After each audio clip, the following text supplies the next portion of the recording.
पाकिस्तान में हंगामी की सी सूरत हाल है। पाकिस्तान पर हमला कर दिया गया है भारत की जानिब से और 3 मिसाइल दागे जाने के बाद इस वक्त टेलीविज़न स्क्रीन्स जो हैं वो रेड हैं और आपको इसकी बाकायदा तस्दीक कुछ देर पहले पाक फ़ौज के तर्जुमान की जानिब से भी कर दी गई है कि जनाब भारत ने रात गए हमला किया है पाकिस्तान पर और 3 मुख्तलिफ मकामात पर। यह कहाँ पर हुआ उसकी तफसीलात भी आ चुकी हैं।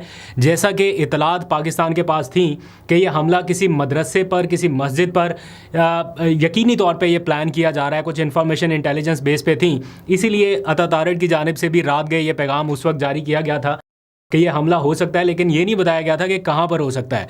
तो वो किसी मस्जिद या मदरसे को ही निशाना बनाए जाने के हवाले से इतलात थी। और अभी जो DGISPR की जानिब से बताया गया कि मस्जिद सुबहान अल्लाह ये बहावलपुर के करीब कहीं अहमदपुर शर्किया के आसपास है। आई एम नॉट श्योर, लेकिन वहाँ के जो लोग हैं वो कंफर्म कर सकते हैं। यहाँ पर फिर कोटली और मुजफ्फराबाद ये 3 जगहों पर मिसाइल दागे गए हैं।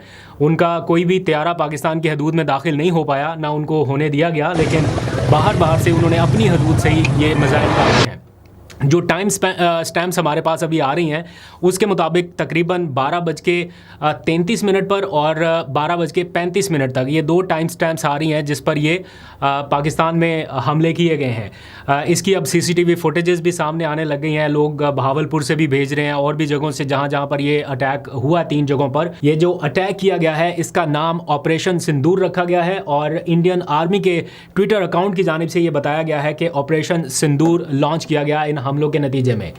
और अब पाकिस्तान का रिस्पांस क्या होगा ये दुनिया देखेगी या इसकी मुंतज़िर होगी। असल सवाल जिसका आप जवाब चाहिए वो ये कि पाकिस्तान क्या करेगा। पाकिस्तान विल रिटेलिएट, ये तो पहले से बताया गया। फौरी और बिला ताखीर जवाबी कार्रवाई करते हुए पाकिस्तान ने भारत का ब्रिगेड हेडक्वार्टर तबाह कर दिया है। ये फौरी रद्दअमल दिया गया है और एक बड़ा नुकसान पहुँचाया गया पाकिस्तान की जानिब से। और जो सिक्योरिटी ज़राए की कन्फर्म करदा मालूमात हैं उनके मुताबिक 2 त्यारे पाकिस्तान ने फौरी तौर पर मार गिराए और ब्रिगेड हेडक्वार्टर को तबाह किया गया। साथ ही LOC पर मुतअद्दिद चौकियां और पोस्टें जो हैं वो भी तबाह कर दी गई हैं। तो एक बड़ा और भारी नुकसान इस वक्त इंडियन फोर्सेस को उठाना पड़ रहा है, जबकि पाकिस्तान के तमाम त्यारे जो एयरफोर्स के हैं वो बिल्कुल सही सलामत और महफूज हैं। और इस कार्रवाई में 2 त्यारों की इतला है, लेकिन ऑफिशियल कंफर्मेशन जो DGISPR की जानिब से या पाक फ़ौज की जानिब से है उसका अभी तक इंतज़ार किया जा रहा है। लेकिन पाकिस्तानी मीडिया, इंटरनेशनल इदारे इसको ताहाल रिपोर्ट करते जा रहे हैं विजुअल फुटेजेस के साथ। नुकसान का अंदाज़ा लगाने की कोशिश की जा रही है कि नुकसान कितना हुआ, कहाँ पर हुआ,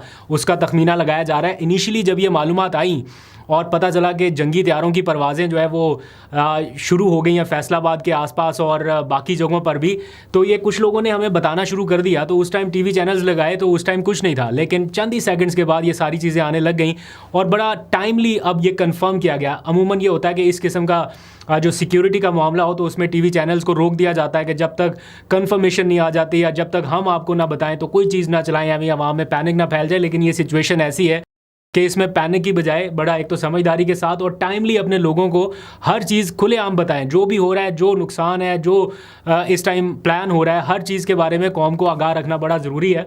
और इस टाइम जो पाकिस्तान की एयर स्पेस है वो थोड़ी सी उसके ये अभी भी टेलीफोन इसीलिए आ रहे हैं कि ज़रा इन्फॉर्मेशन जानी जा सके। तो पाकिस्तान की जो एयर स्पेस है वो बेसिकली इस टाइम उस पर थोड़ी हंगामी किसी सिचुएशन इसलिए रहेगी कि जो त्यारों के रुख हैं वो मोड़ दिए गए हैं। और अगर आप मैप के ऊपर भी देखें तो आपको अंदाज़ा होगा कि पाकिस्तान की फ़िज़ाई हदूद में अब जो त्यारे लाइव थे उनको डाइवर्ट कर दिया गया है ताकि वो जो महफूज एयरपोर्ट्स हैं वहाँ पर लैंड कर सकें। और हो सकता है आने वाले चंद घंटों में आपको ये पता चले कि फ़िज़ाई हदूद मज़ीद बंद कर दी गई है, या वो परवाज़ें जिन्होंने पाकिस्तान से टेक ऑफ करना था दूसरे ममालिक जाने के लिए, शायद हो सकता है आने वाले टाइम में या कुछ घंटों में उस हवाले से भी प्रिकॉशनरी मेजर्स लिए जा सकें, क्योंकि अब सिचुएशन वैसी नहीं रही। तो ये जो कुछ दिनों से बार बार आ रहा था ना कि ख़तरा बरकरार है, जंग का ख़तरा बढ़ रहा है और भारत एक फेस सेविंग चाह रहा था कि हम कोई ना कोई ऐसा जवाब दें जिससे एक तो हमारी फेस सेविंग हो सके। और अमेरिका ने भी उनको कुछ ऐसा ही सिग्नल दिया था कि इस तरह का जवाब दे जिससे ख़ित्ते में जंग ना छिड़ सके, यानी कि हल्का फुल्का कुछ ना कुछ करे, ज़्यादा की तरफ ना जाए। तो अब जो सिचुएशन हमारे सामने आ रही है, भारत ने पहल तो कर दी है। हमने तो वाजे किया था कि हम पहल नहीं करेंगे। पहल उन्होंने की 2 तरह से, पानी रोक दिया, डैम्स बंद कर दिए और अब ये फ़िज़ाई हमला भी कर दिया। अब पाकिस्तान का जवाब क्या होना है, वक्त क्या होना है, इसके बारे में बहुत जल्द पता चल जाएगा। बट आई होप कि सब कुछ जो है वो उस लेवल तक ना जाए, उस फ्लैश पॉइंट तक ना जाए जहाँ पर जौहरी हथियारों का इस्तेमाल होता है या पाकिस्तान एक न्यूक्लियर पावर है।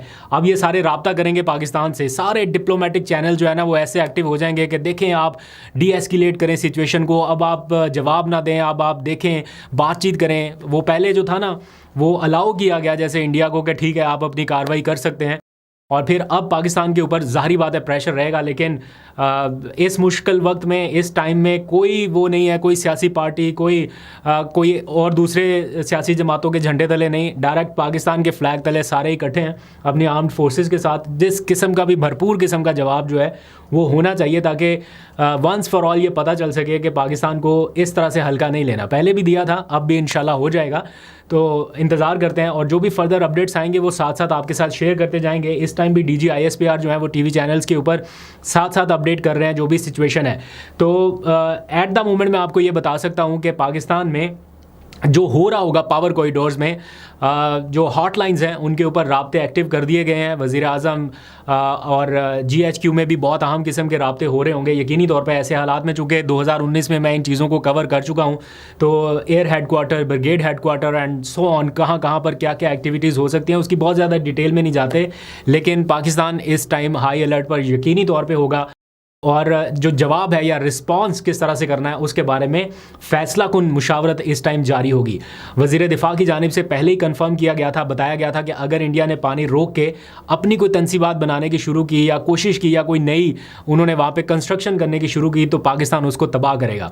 अब देखते हैं, आने वाले चंद घंटे बहुत अहम है पाकिस्तान के लिए, बड़े क्रूशल हैं। तो जो नुकसान हुआ है पाकिस्तान का उसका इब्तदाई तखमीना कहाँ तक पहुँचा है, क्या नुकसान हुआ, जानी कितना हुआ, माली कितना हुआ, इसकी तफसीलात इकट्ठी की जा रही हैं। तो रेस्क्यू इदारे भी इस टाइम हाई अलर्ट पे थे, तो कोऑर्डिनेटेड एफर्ट जारी है। इस टाइम आपको जो कोशिश करनी है वो ये कि फेक न्यूज़ से बचना है, क्योंकि इस किस्म के माहौल में बहुत सारी फेक न्यूज़ आप तक पहुंचेंगी ख़बरों की सूरत में, वीडियोज़ की सूरत में, और आपको बताया जाएगा कि पाकिस्तान ने रिस्पांस में ये कर दिया, जो कि हमारे पास अभी भी आ रही है कि जनाब ये राफेल त्यारा जो है वो पाकिस्तान ने मार गिराया। आई विश कि ये खबर बिल्कुल ठीक हो और अगले चंद घंटों में सही साबित हो सके। ऑफिशियल खबर का इंतजार कीजिएगा, जैसे ही DGISPR कुछ कंफर्म करेंगे या पाकिस्तान के जो बाकी इदारे हैं उनकी जानिब से कंफर्मेशन हो। अदरवाइज सोशल मीडिया के ऊपर हर चलने वाली खबर दुरुस्त नहीं होगी। फर्दर जो भी अपडेट होगी वो साथ साथ आपसे शेयर करते जाएंगे। लेकिन आपने एक तो फेक न्यूज़ से बचना है और दूसरा ये कि पैनिक नहीं फैलाना, ना अपनी तरफ ना सोशल मीडिया के फ्रंट पे, बल्कि ये जंग है इस टाइम एक तरह से शुरू हो चुकी,